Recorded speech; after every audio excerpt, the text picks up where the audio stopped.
I Want to Jump Like Dee Dee, with me, Giles Sibbald, is the music podcast that does music a bit differently. I'm talking to some incredible musicians, DJs and producers about how they use an experimental mindset to fuel their own creativity, pursue new challenges, overcome fears, bounce back from mistakes.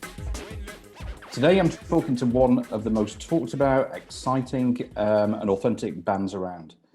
Spare Ribs, their sixth studio album, as a duo, came out in January and really sort of takes on the privilege that's endemic in our society. It's sharp, brutal, funny, and brimming with, for me, humanity. Andrew Fearn of Sleaford Mods, welcome, and Hello. Thank you for so much for coming on the show. You're welcome. Firstly, congratulations on the magnificent album. You know, getting to number 4, I think it was, and all that. The charts did all and stuff right, like that. But also, big congratulations to giving the middle finger for 6 years on the trot to the person who commented on a Guardian review of Key Markets, which is sort of 6 years ago. And the comment was, next album, spitting bile about poor quality caviar. I never read that. I think you've proved them wrong 6 years and continuing to sort of go. So that's brilliant. I think those kind of comments have helped aid the popularity of it, really, because it's a daft comment, isn't it? You know, like totally. I think it, whoever wrote it kind of got shot down around him. Yeah. I mean, that must kind of like sort of boost you and think, okay, if that's the best. Well, it just feeds the narrative, doesn't it? You know, if they're trying to say that we're working class lads or whatever that really means nowadays, then it is just going to add to the flavour, isn't it? You know. Yeah, for sure. Yeah. I mean, going back to, for me, your creativity, your kind of experimental mindset, which is what this is about, is really outstanding. I mean, it's different level. I'm interested in the sort of formative influences that, and I feel a little bit of a hypocrite sort of asking this, because I struggle with working out what my own mindset is. Never mind sort of, so I'm asking other people what their mindset is. But I'm just wondering, kind of formative influences that, that kind of made you. Yeah, it's a really hard question to answer, because I think it's like a weird amalgam of things. I'd say initially I've always, wanted to know how to make music, how, like how delays work and how effects were like a big deal, when I was a lot younger, like, because they were expensive things to add to a musical setup,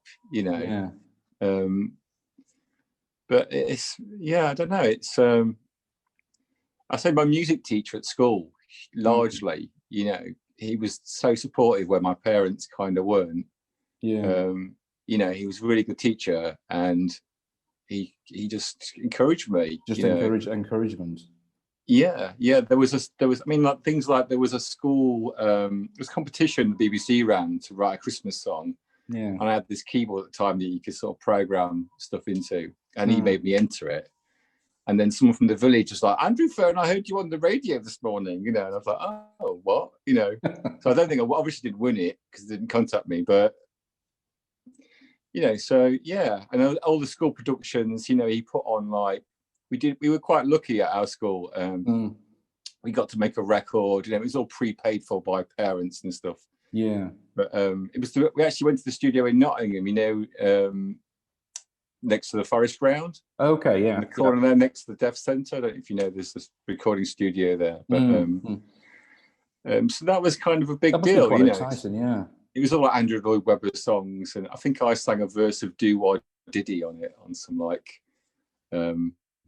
medley track that he wrote. That must have been pretty exciting going into the the studio. Oh, it was ace. It's amazing. Yeah, it was really good. And of course, being in all the school productions, you got out of all your lessons. So I never went to a lesson in the 5th year at all.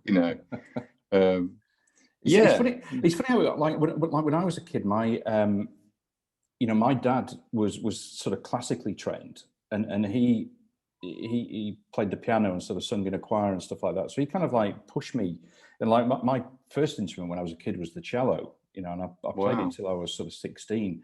Okay. And kind of couldn't then reconcile my love of punk rock music with playing the cello. It just didn't work. Plus, I hated my music teacher. Mine was the complete opposite. I mean, in a way, he was kind of inspirational because he was such a perfectionist, but also he was a bastard as well. You know, he was really sort of tough. Do you think that was it? The year I started at Comprehensive, Mr. Chappell, our music teacher, just started that year as well. And everyone talked about how different he was, and how the music teacher before that was very sort of stern and strict. And I was first year GCSE exams as well, so all the curriculum changed. A lot of the work was on practical work. You know, and things like when the school productions were on, he would interview, would audition anyone. You know, like all the hard nuts from the school would come down, and you know, just that sort of like open-mindedness to anyone can learn music sort of thing, you know. And did that sort of like open-mindedness sort of feed through into your musical taste, or did they kind of like evolve? I don't know, really. I always felt like I should be into what's current, you know. So being sort of an 80s kid, I think because a few years younger, I would have been really into ska and madness and stuff. I was that little bit too young, and sort of aware of the fact that there's going to be loads of new stuff coming through, you know.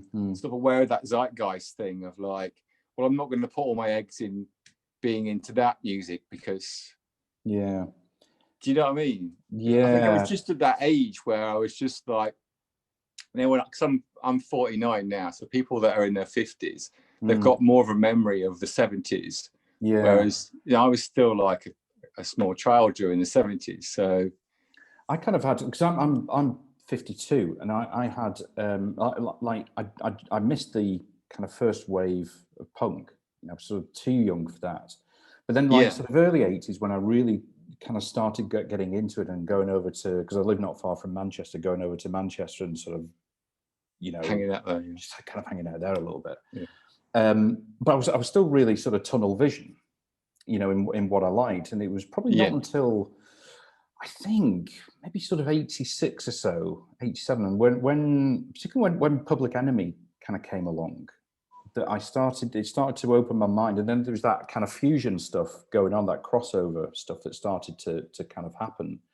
That's when I started to kind of explore the boundaries. I know you've mentioned in the past, you know, like artists like Big Black, and sort of Butthole Surfers, like so kind of different, particularly the Buttholes, you know, different and experimental. That was real kind of eye-opening stuff. Absolutely, yeah. But they were definitely a major influence in you know, like electronic music and guitar music.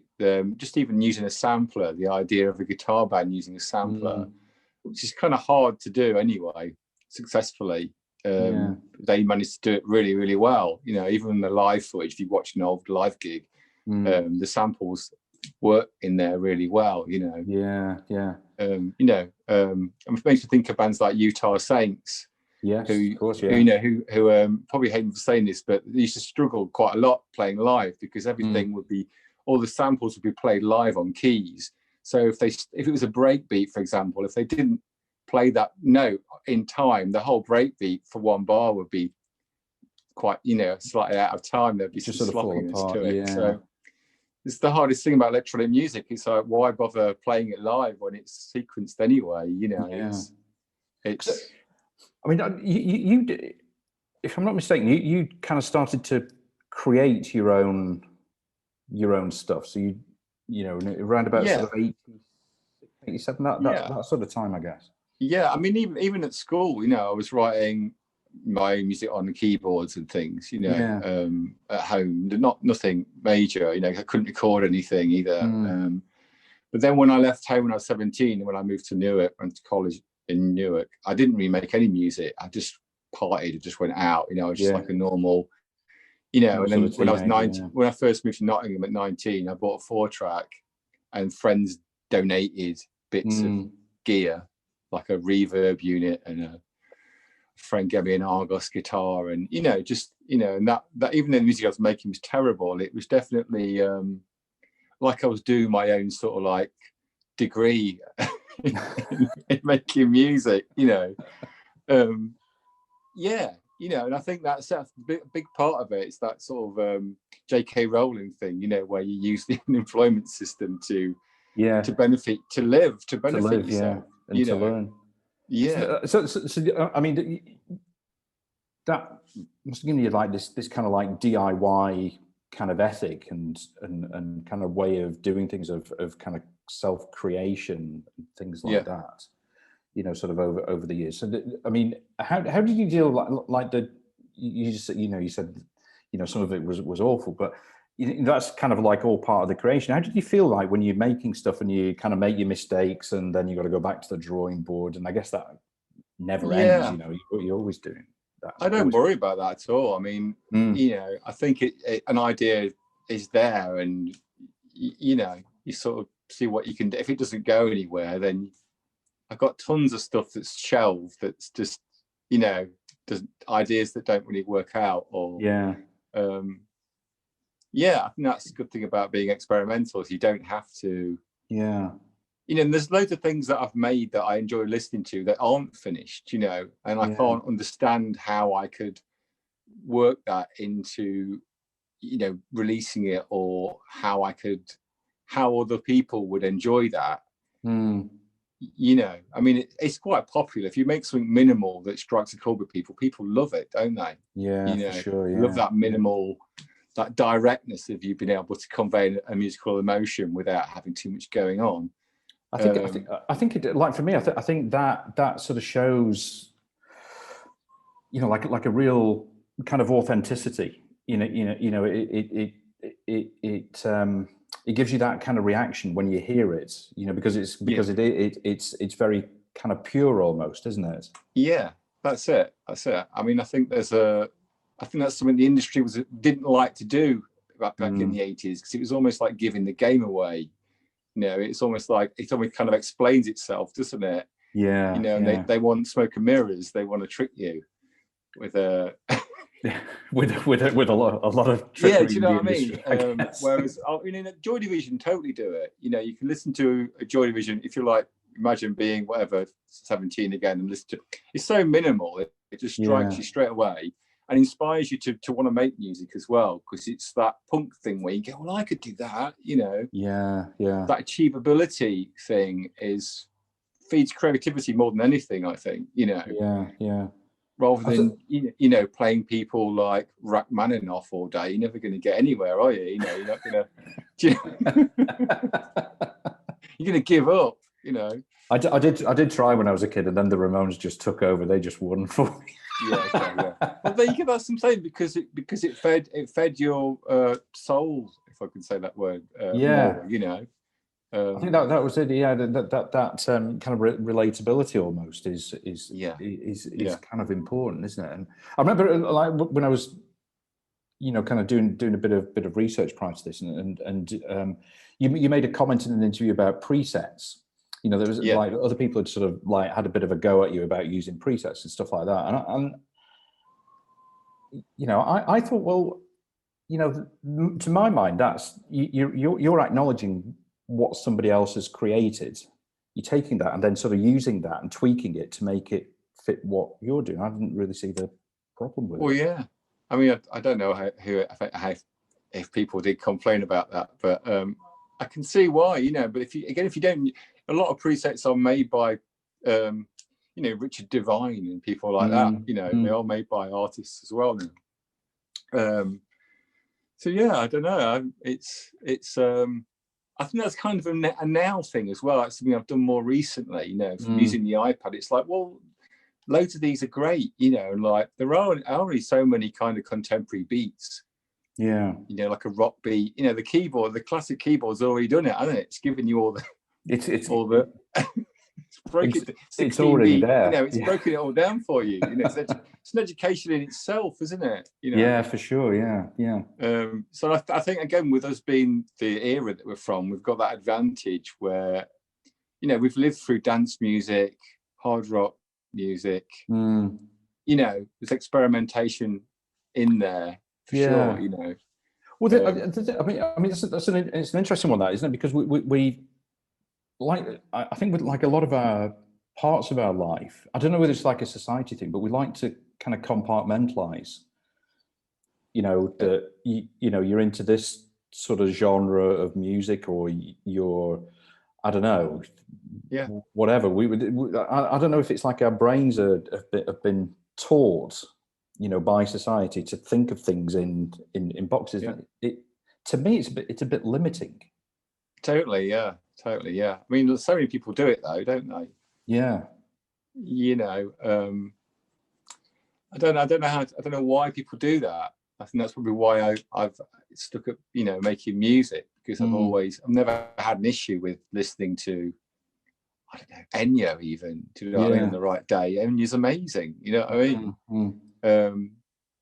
But I get it.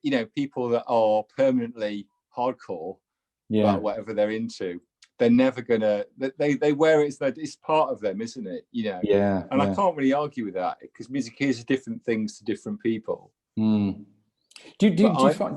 Sorry, go on. I just really enjoy the contrast. I think that's where I'll always have a kin to experimentality in music, because of that. It's that juxtaposed position that I really enjoy about music. Yeah. Do you feel that you need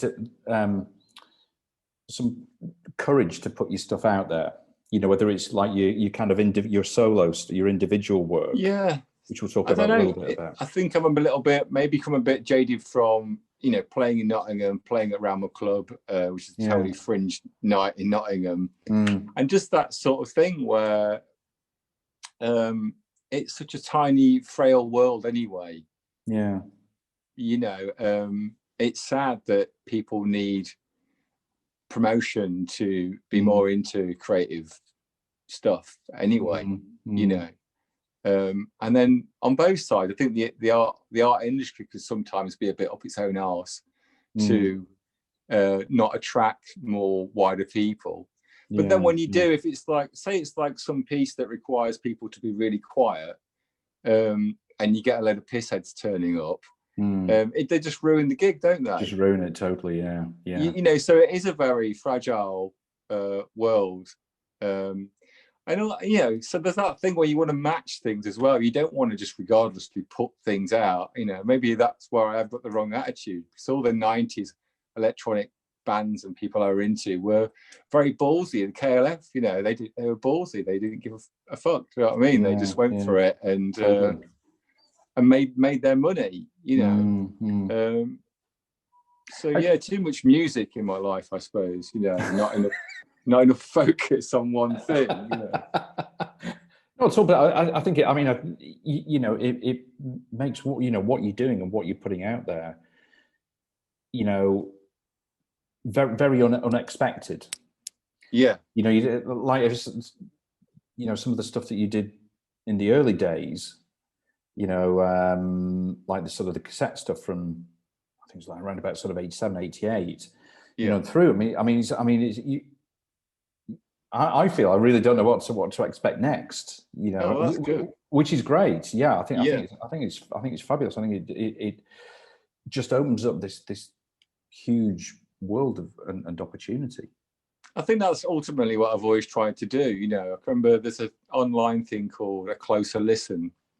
I sent them some stuff years ago, like 15 years ago or something, and they emailed me back saying, you should focus on one kind of music because there's just too much, and I was kind of offended because I'm like, this is kind of what I do. Do you know what I mean? I like all these kind of musics, Yeah. So it's maybe it's just going to take more time for people to get into that idea. I can't think of anyone that really does that. That's already famous. I was going to say Mark Ronson, but he doesn't really do that, does he? No. He's just a faceless producer. Do you know what I mean, though? He could have probably done more with that. He could have, but again, that's where the industry lets everybody down. There aren't these things happening to go and do this and do that. Bond movie soundtracks. He wants to do that. I mean, what is there? I think they have on all creative levels. They've strangulated, new stuff coming through to sort of almost capitalize on everything. Does that maybe show that marketing has got too much of a hold? Is too much of there's too much of an influence because it's difficult to market stuff that's eclectic and different. Yeah, maybe in one way the story just kind of like reached the end, you know, and the way that we are as humans, you know, the end of the you know the last century, and you know, people call it the Roaring Twenties that were in, because it was last time. It's like, well, it's not going to be the same thing, you know. It's a different time that we're in, or whatever, you know. But I don't know really know how to answer that. I mean, you know, I sometimes feel, you know, the constant focus on, I mean, marketing is important, obviously, for, you know, when you're putting stuff out there, but it's also really draining as well. I mean, it's tiring. It is almost a bit like they try to clean up pop music, you know, from when you had stuff like Happy Mondays, and you had like, you know, lots of dance music, lots of direct music that was directly linked to taking ecstasy, basically. Yeah. You know, so they wanted to clean up pop music, you know, which is why I hate Britpop so much, because it's this posh, fake, you know, it's not about music, it's about control. Yeah. About getting people to shop on the high street again, and it's almost about, it's just, to me anyway, it just reeks economy rather than music. Economy, kind of like sort of corporates, you know, kind of homogenous. Yeah. Land. I was talking yesterday to Dave Haslam, you know, about the, you know, his early sort of days, particularly sort of DJing in the, you know, in the hacienda, and different sort of like the real kind of eclectic, certainly for those times, you know, with some of the, you know, the Joy Division, the Smiths, you know, through to then the, you know, the start of the house scene, you know, there as well, and it was completely free, you know, it was just like, this is kind of creating stuff. And it was. I don't know, I think it's probably to do with humanity more than anything, because even on the alternative scene, dance music kind of, it started as rave, which was just this inclusive electronic dance music, and then eventually it fractured out into house and techno house and handbag house, and, you know, everything was you know, starting to segregate itself rather than just make a good electronic tune, you know. I don't think you can avoid it though. I mean, you have bands like Orbital, obviously Chemical Brothers, who are like a BBC household name now. You know, you can't. And there's only so many places. They've only got so many positions that they'll to fill in that in that sort of category. You know, if it was a job sort of thing, they'd only have so many positions in that, and that's it. Now, you know, we're not recruiting any more electronic artists, you know. So, with your, like, you know, kind of like how you work in practice, how much is sort of gut instinct, you know, with what you create? A lot of it is. I'd say a lot of it is. Yeah, totally. Especially working with Jason, because it's just that feeling straight away. Like, this is, you know, there's things that might work, and there's things that totally work. You know?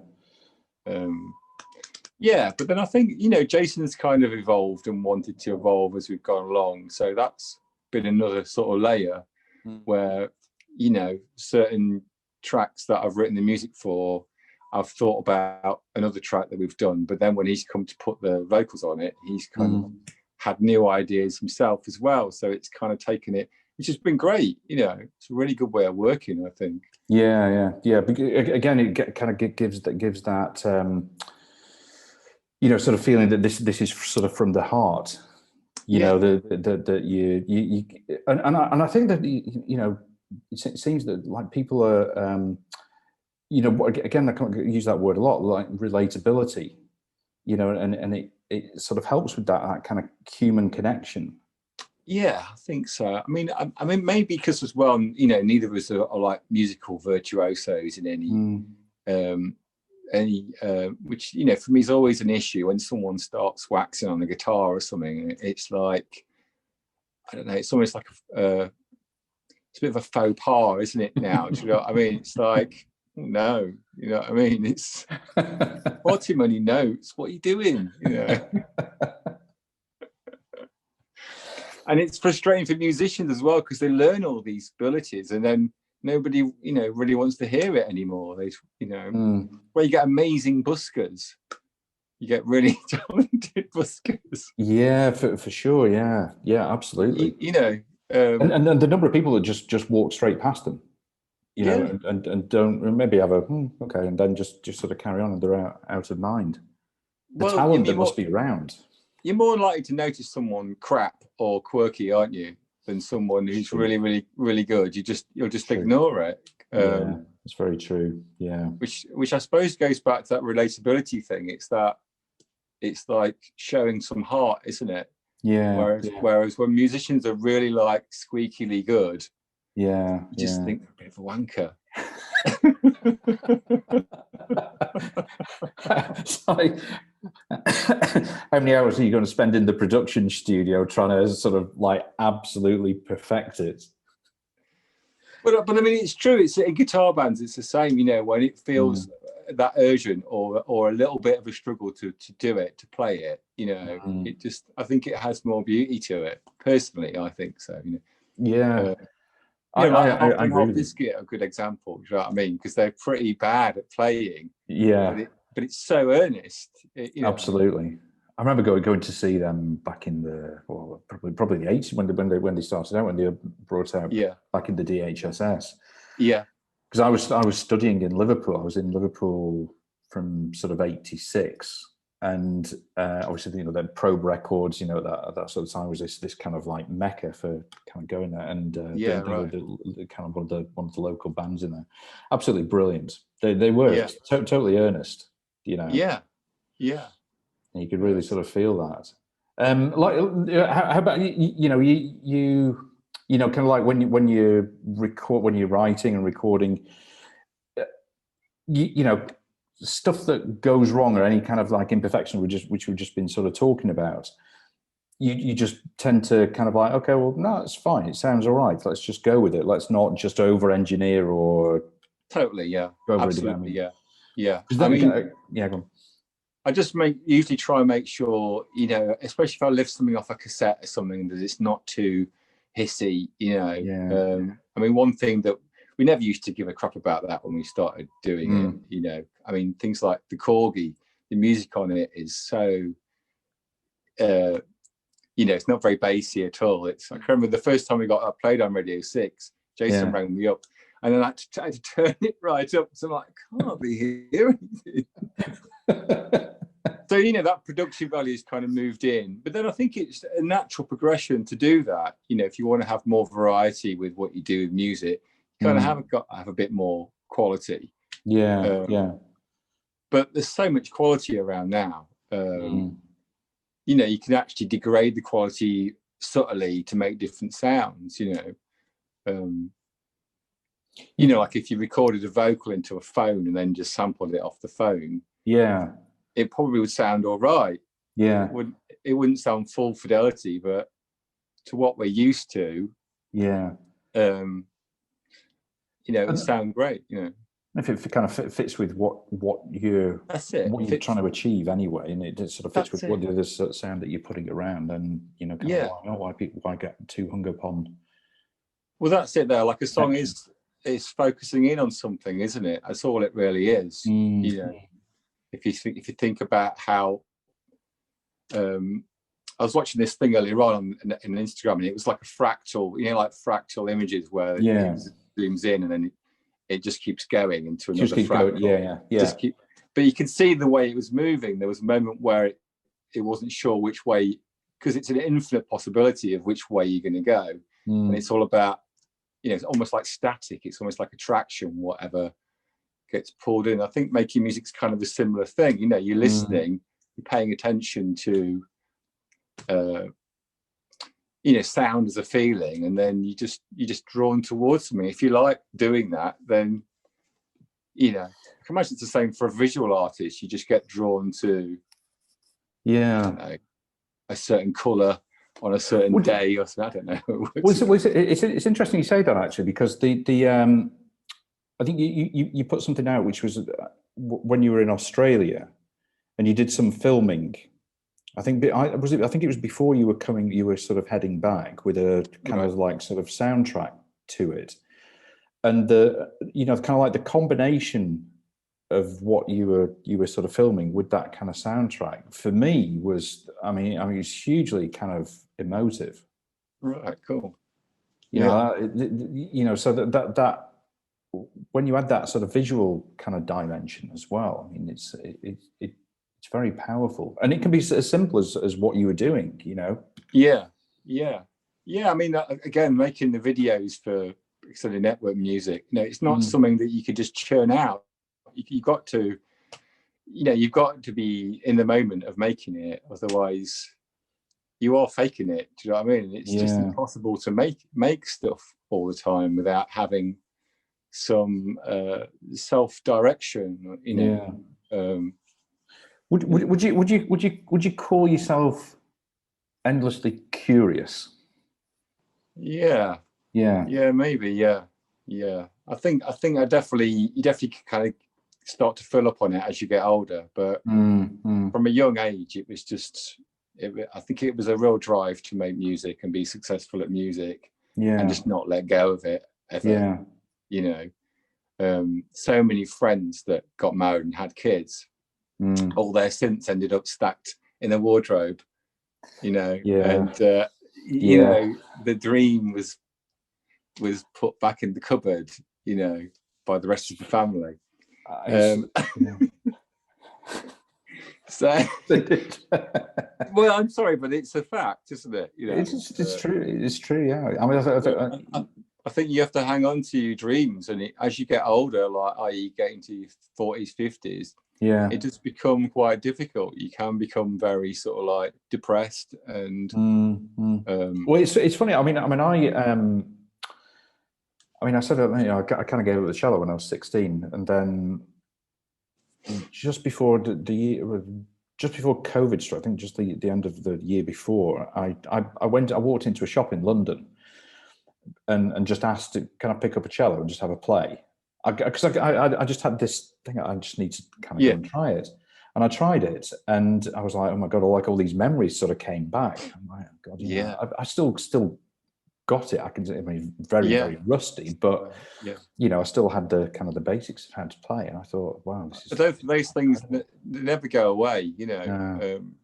I can remember when I lived in Newark for a while, when you walked into the market square, there was always like this sign post and a bin that you could play a rhythm on, and I used to play some mad rhythm on it every time we were walking into town. And people, my mate, you say, you can drum, can't you? I'm like, no, I've never had a go. Do you know what I mean? But I always feel like I'll be able to do it if I'm not an amazing drummer, but just to play whatever, a funky beat type thing. It's just always been in there. And then it must have been like 10 years later that I finally got on a drum kit. Yeah.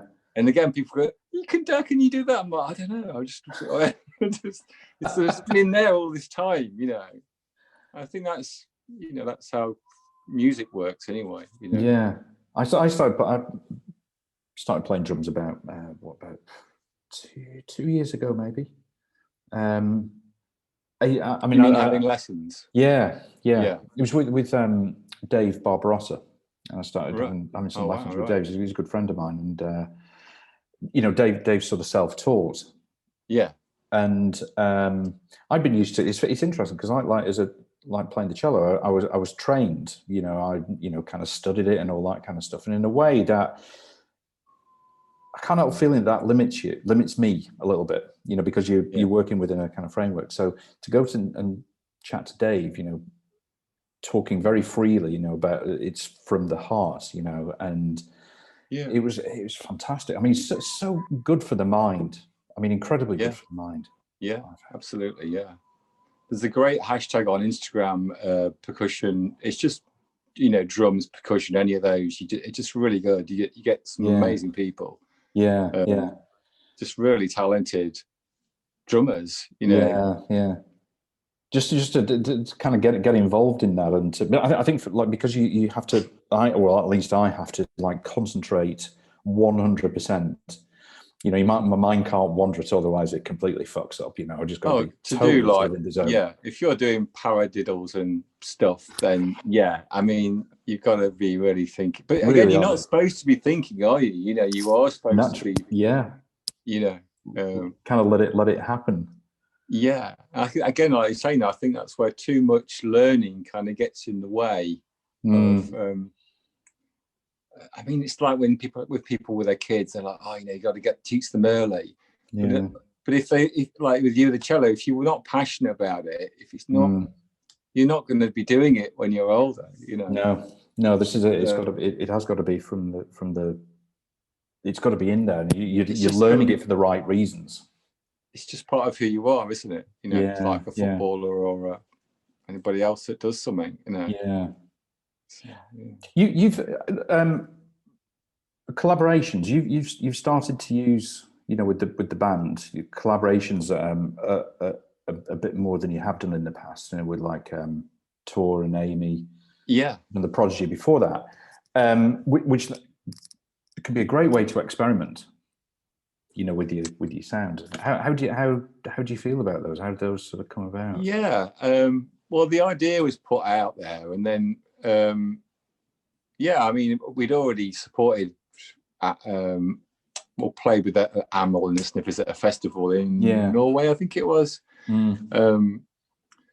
So yeah, I mean, they were just. I mean, I was quite outside of those two. I was kind of quite concerned who was going to be on it, you know, and just whether it would work or not. Yeah, you know? Because I think, you know, a classic sort of soul diva wouldn't have been, which are great. I love soul divas, but you know, it wouldn't have been quite right. For the band, wouldn't have been right. Yeah. I think that's the thing now, though. You know, we can't have this.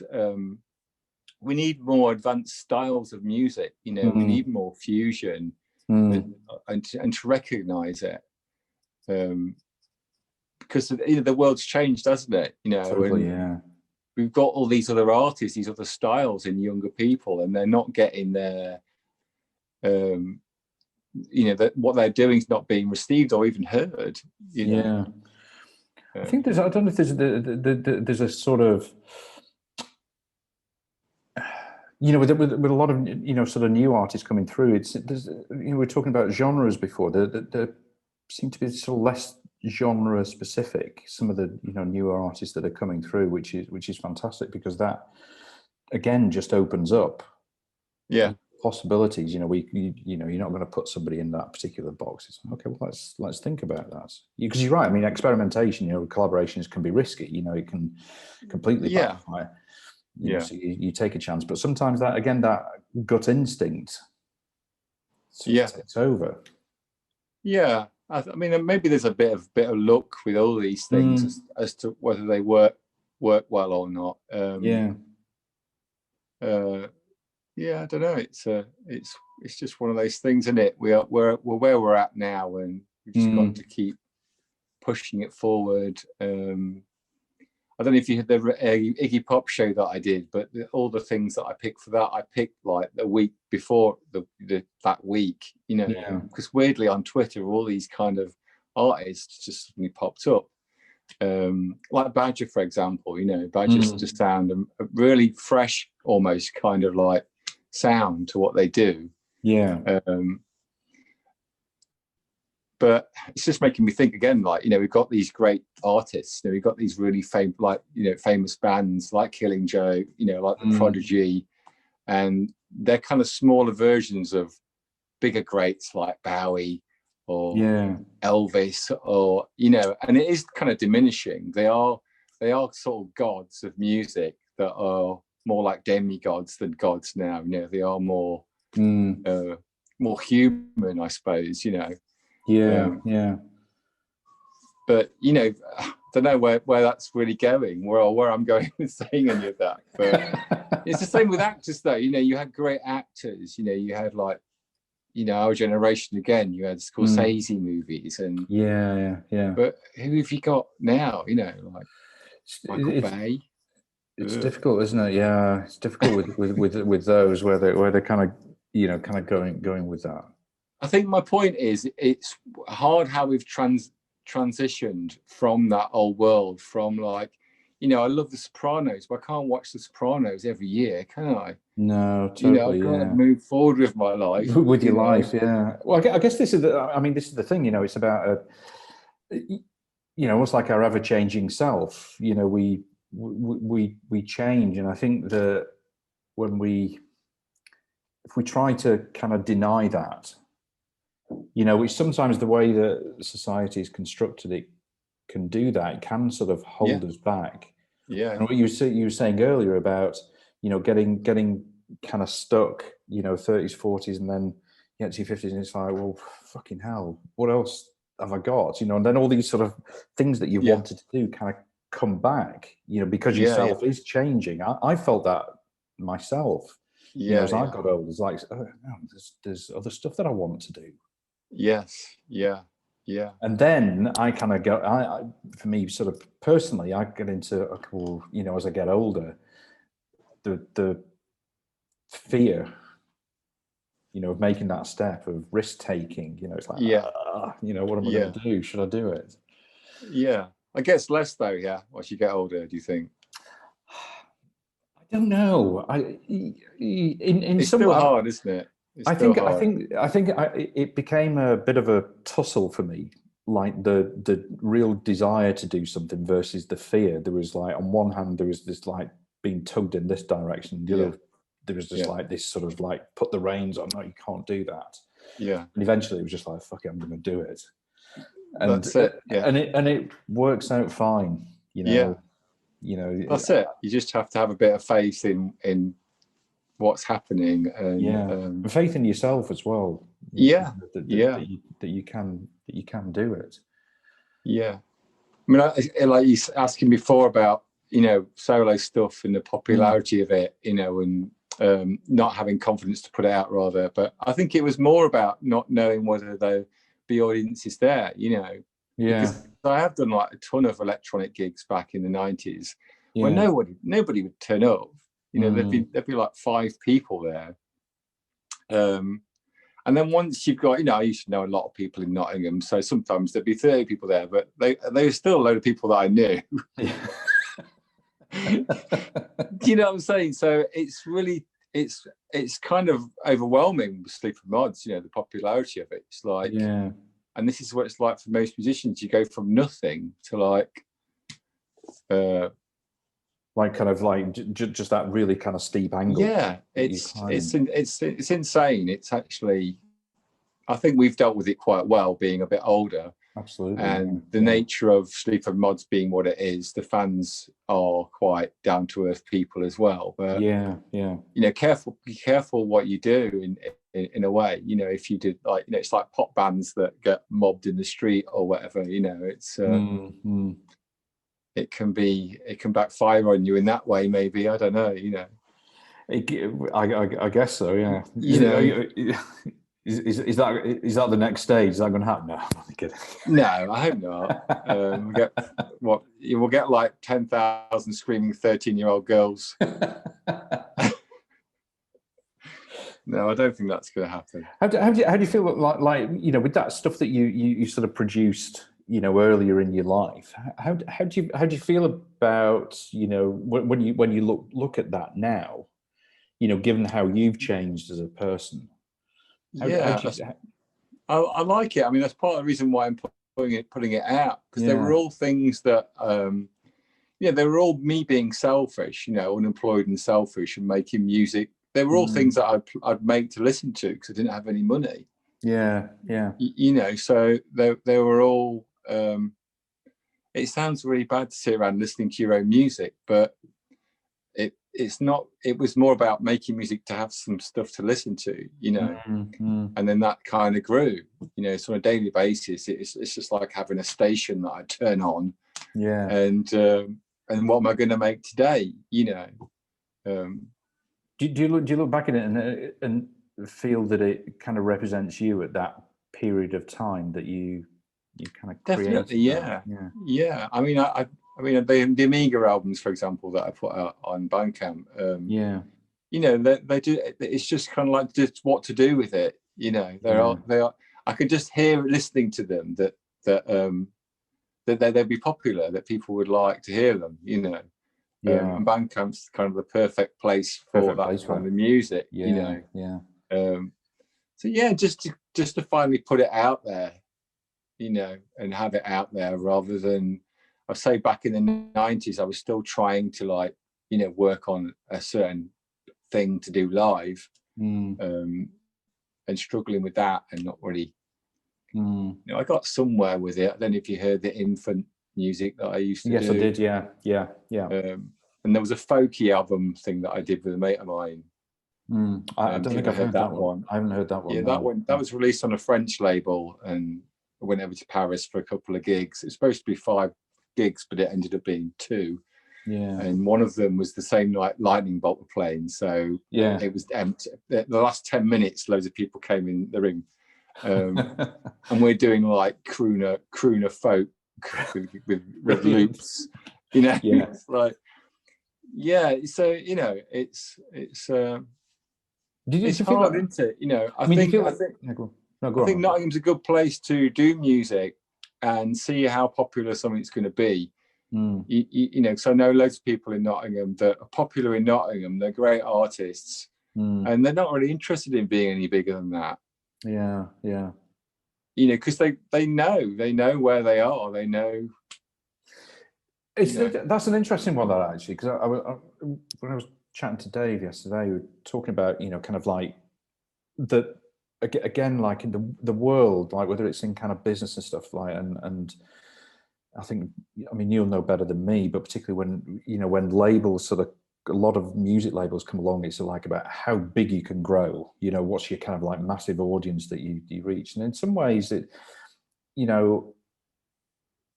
argument, is it better to try and kind of keep your core audience and go deeper with them and get a deeper connection with them, so like your friends in Nottingham, for example, they're kind of quite happy, sounds like, with the audience that they got, and kind of keeping that connection going with them. I think again, it just depends what stage you're at. At some point you kind of have to, if you have an opportunity, you have to fly the coop. You have to take it. Yeah. Otherwise you'll just, the opposite will happen. You'll get stuck in your own city or town, and you won't fly, as they say. You won't make it. Yeah. And it's very tricky. It's really, really tricky. I don't know why that has to happen either, but again, I know other bands in Nottingham that were signable, and they didn't make it because they were a Nottingham band. They became known as a Nottingham band, so they'll always pull a crowd in knots, but not necessarily going to. Yeah, I mean, there's an education factor to this, though. The more people that maybe know this fact, maybe would change the whole concept, because people go, oh well, maybe, I always felt with guitar bands in Nottingham, there'd be a scene in Sheffield, but then those bands wouldn't come to Nottingham to play, and there'd be these little scenes, and I just think that was really crazy, Yeah. I mean, you get the odd band, but I guess it's just really hard, isn't it? The art scene, the small scene is just. There's no money for it. You can't keep it sustainable. I mean, almost it really hard. Does it? Is it? When you've got a question of whether it becomes economically viable to go from Leeds to Sheffield, to do a gig or something like that, and there's kind of something wrong, isn't there? I do think the UK has been, historically bad for that. It's like France. I don't know if they still do it, but they used to pay. Musicians like, it was almost like a musician like gyro that you would get for, you didn't have to do amazing gigs as long as you were doing little gigs, which is something that would keep that art world ticking over. Yeah, if the venue sort of had a room upstairs where they could, just sort of sleep, and move on, it just makes the whole kind of logistics of it. Well, just to have stuff on, do you know what I mean? It's like, if you've got little funds, which is what a lot of young people have got, You know, you only need half a bottle of vodka and enough money to get in. Yes. Do you know what I'm saying though? It's like, this is what people are actually doing as well. They're actually still doing this, you know, they are living like this because it's what you do, isn't it, when you're young. Do you know, sort of, do you have any sort of fears, you know, that you kind of overcome when you're putting stuff out there, and you know, whether it's your solo stuff or with the, you know, with the mods? How do you mean fears? What do you mean? You know, if you're trying something different, or if it's I don't know, like trying something different. You know, if there's any kind of mental obstacles that you have to. A little bit, but then if I'm posting it online, for example, there is a moment, but then it's all a little bit of fun, isn't it? Really. So yeah, you know, so there's a little bit of an investment sometimes. But at the end of the day, you know, what can you can't force people to like stuff, can you? You know. No, this is true. Yeah. You know, and you know, your audience is your audience. People who like you will like you. That's it. Yeah. You know, you can't sort of please everybody. Not at all. No. Brilliant. Well, listen, Andrew, thank you so much for your time. It's been really cool to chat to you. I've really enjoyed it. Thanks very much. And best of luck for the future. Yeah. Cheers. All right. Cheers, Bye. Thanks for listening to the show, and I really hope that you enjoyed it and that you'll tune in for the next episode. In the meantime, it would be really awesome if you could rate and review the show, and also share it with any friends who you think might enjoy it.